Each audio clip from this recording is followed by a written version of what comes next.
맨 위에 있는 제목 한번 읽어볼까요?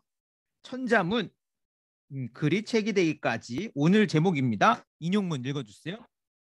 마을 아이가 천자문을 배우고 있었어요. 읽기 싫어 불평을 늘어놓습니다.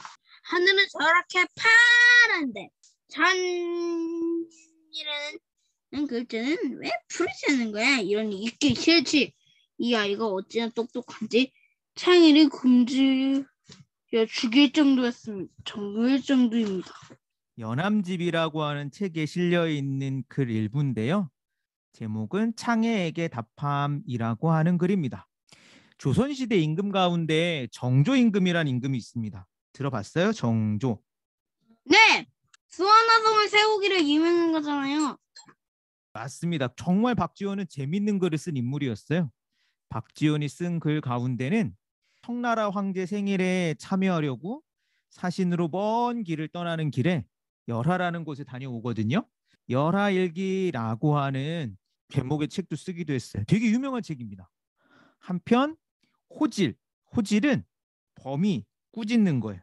사람을. 뭐 그런가 하면 양반전 뭐 이런 재밌는 글도 쓰기도 했습니다. 박지원이 창해라는 사람에게 보내는 편지에 마을 아이 이야기를 하죠. 천자문이라는 책을 읽으면서 투덜거렸대요. 그걸 보고 박지원이 되게 재밌었나 보죠. 하늘을 뜻하는 천이라는 글자가 푸르지 않아서 책을 배우기 싫대요. 좀 이상하지 않아요? 원래 글씨는 푸르면 안 되잖아. 그럼 파란색으로 쓰던가. 그렇게요. 박지원은 근데 이렇게 생각했어요. 아이가 되게 총명하다.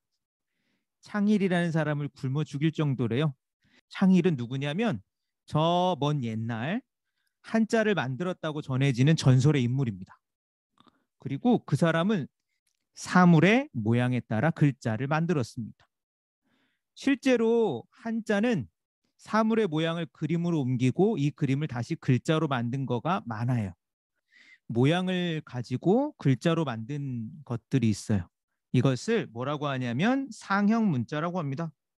상형 문자는 모습을 본따서 만든 문자, 글자라는 뜻이에요. 그래서 글자를 보면 자연스럽게 글이 무슨 뜻인지 볼 수 있어요. 산이랑 나무랑 글자를 보면 원래 이 글자가 이런 그림에서 왔다는 걸 알 수 있죠. 오! 이 이외에도 되게 많은 글자들이 있어요. 창일은 이렇게 모양에 따라 글자를 만들었다고 합니다. 근데 안타깝게도 색은 담아내지 못했어요. 산을 보면 산이 보이고 요 목을 보면 나무가 보이는데 근데 하늘이란 글자 천은 그냥 시커멓죠.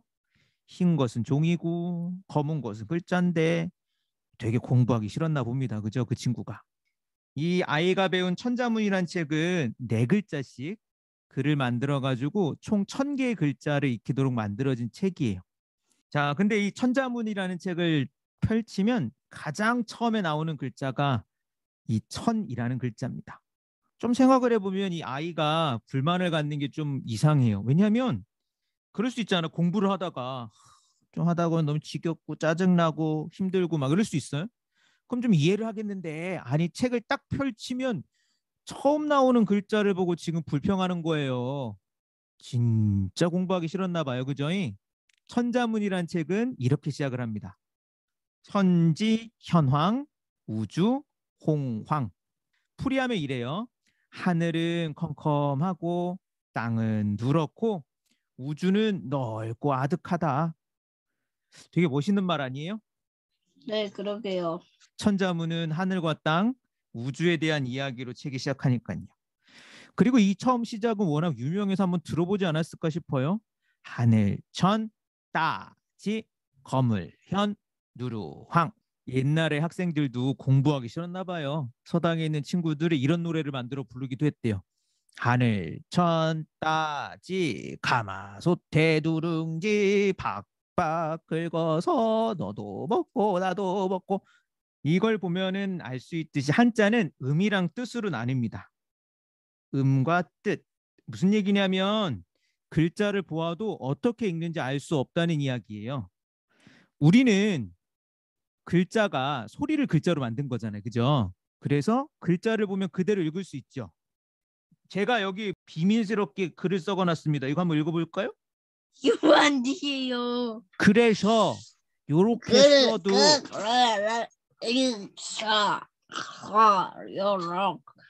그래서 이렇게 써도 한국 사람은 읽을 수가 있어요. 그죠? 그리고 글자를 소리가 나는 대로 읽으면 뜻을 알 수 있죠. 근데 한자는 안 그래요. 읽는 소리가 따로 있고 뜻이 따로 있습니다. 예를 들어 오늘 이야기하는 이 글자는 우리는 천이라고 읽죠. 근데 중국 사람들은 뭐라고 읽냐면 티엔이라고 읽어요. 일본어로는 댄이라고 읽습니다. 비슷하죠? 천, 티엔, 댄. 그래서 한자를 익힐 때는 하늘, 천 이런 식으로 뜻과 음을 따로 익히곤 합니다. 근데 저는 이렇게 한자를 익히는 것을 반대하는 편이에요. 왜냐하면 천에는 하늘이란 뜻만 있는 게 아니에요. 여기는 하느님이란 뜻도 있고요. 임금이란 뜻도 있어요. 그리고 자연이란 뜻도 있습니다. 그리고 사람이 어떻게 할 수 없는 운명이란 뜻도 있어요. 이처럼 한 글자에 여러 뜻이 있다는 점을 생각하면서 한자를 익히면 어떨까 저는 생각합니다. 하늘이란 뜻이 들어가 있는 글자 뭐 있을까요? 천지, 천국, 땅을 나타내는 이 지자 쓰이는 단어 혹시 알고 있는 거 있어요? 지층, 토지, 간단한 지표면, 지구, 그래서 여러 뜻이 있다는 걸 기억을 하면 좋겠습니다. 글자를 모으면 글이 되죠. 그렇죠? 한자를 한 글자씩 모으면 한문이 됩니다. 단어가 아니라 의미를 전하는 문장이 되는 거예요. 이렇게 글을 모으면 책이 됩니다. 책이라는 글자를 잘 보면 이것도 그림이에요. 길게 쪼갠 나무 조각입니다. 나무 조각을 이렇게 길게 쪼개가지고요. 이거를 가죽끈으로 엮었대요. 이게 책이라는 글자가 됐습니다. 옛날에는 이렇게 책을 만들었대요. 종이가 발명되기 이전에 사람들은 나무를 잘라가지고 이렇게 책을 만들었는데 보통은 대나무를 가지고 책을 만들었어요. 자, 근데 대나무 책 어떻게 보관하는지 혹시 본 적 있어요? 둘둘 말아서 보관했어요. 그래서 책을 세는 단위가 권이라고 하죠. 요 권이란 글자를 보면 이렇게 말아놨죠. 그래서 이 권이라는 글자는 책을 말아놓은 데서 나온 글자예요. 오늘날 우리는 나무 조각으로 만든 책을 읽지 않죠. 요즘에는 종이로 만든 책도 있고 전자책도 있는데 책은 여전히 책이죠. 나무로 만든 책이 아닌데 이 나무로 만든 책이라는 글자를 지금도 써요. 지금 우리가 읽는 책은 둘둘 말아 보관하는 책이 아니죠. 그러나 우리는 책을 세는 단위로 권이라는 말을 사용해요. 옛날 사람들이 썼던 흔적이 우리 말 속에 남아있기 때문입니다.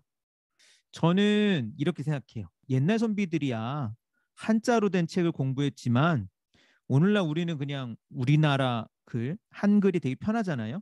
그렇지만 옛날 사람들이 썼던 표현, 한자 표현이 우리말에 되게 많이 남아 있어요. 한자 표현 없이 말하는 게 거의 불가능합니다. 우리는 하루에도 엄청나게 많은 한자 표현을 쓰고 있고요. 저도 오늘 엄청나게 많은 한자 표현을 지금 쓰고 있었어요. 그래서 한자의 뜻을 알면 더 표현을 잘 사용할 수 있을 거라고 저는 생각을 해요. 옛말이 오늘날까지 남아서 오늘 우리에게 영향을 주고 있잖아요. 대나무 책은 사라졌는데 여전히 책을 책이라고 그래요. 오늘 우리가 우리말을 쓰지만 한자로 된 말들의 뜻을 알면 더 잘 사용할 수 있을 거라고 생각을 해요. 네, 저도요. 옛날 사람들 생각이 오늘날 우리에게 영향을 끼치고 있어요. 옛날 사람들이 생각했던 대로 우리도 생각하고 옛날 사람이 생각했던 걸 참고해서 우리도 고민하고 막 그래요. 한자를 익히는 것뿐만 아니라 이 한자를 통해서 옛날 사람들이 읽었던 글 그런 걸 읽으면 어떨까 생각을 합니다. 옛날 사람들이 생각한 거를 곰곰이 생각해 보면 좀 다르게 생각할 수도 있을 것 같아요. 오늘은 책을 소개했는데 어, 글자를 통해서 한문을 익히고 또 한문을 가지고 책을 읽었으면 좋을 것 같고요. 그런데요, 예. 정말로 돈이 천개라면 선생님 만약에요 세상에 돈이 엄청나게 많이 난다면 만약에 돈이 먹을 수 있다면 돈을 먹을 수 있다면 글쎄요. 돈은 먹는 거보다는 돈으로 다른 거 사 먹는 게 더 싸지 않을까요? 5만 원짜리 먹어봤자 배 그렇게 안 부를 것 같은데 5만 원짜리를 가지고 5만 원어치 고기를 사 먹는 게 나을 것 같습니다. 저는 돈을 먹지 않고.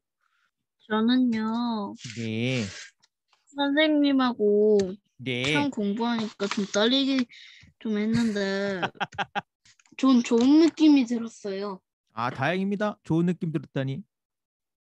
수고했습니다. 좋은 밤 보내고요. 빠이빠이. 바이바이. 빠이빠이.